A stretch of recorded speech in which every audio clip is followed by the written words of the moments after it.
There is a quiet, often underestimated strength in softness. It's a gentle yielding, a warmth that invites connection, a vulnerability that speaks of courage, not weakness. Think of it as the heart's native language, an open, tender way of being in the world. We are born with this capacity for gentleness, this innate desire to connect and care. But this open-heartedness, when left unguarded, can become a wellspring that runs dry. We give and give, bending until we feel we might break. Our empathy, a beautiful gift, can become a heavy burden if we absorb the world's sorrows without a space to process our own.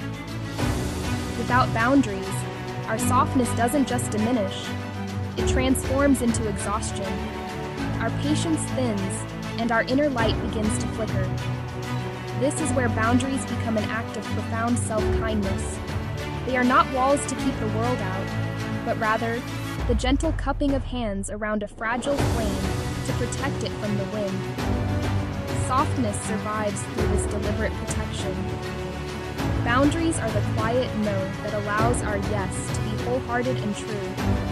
They are the sacred space we carve out for ourselves to breathe, to recharge, to simply be. By setting these limits, we are not pushing people away. We are creating the conditions necessary for healthier, more authentic connections to flourish. Boundaries preserve our capacity for kindness, not just for others, but crucially for ourselves. They are the shoreline that defines the ocean, allowing the water to be deep and vast without losing itself to the land.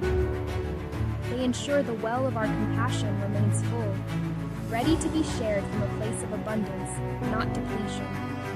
So, learn to honor your own limits.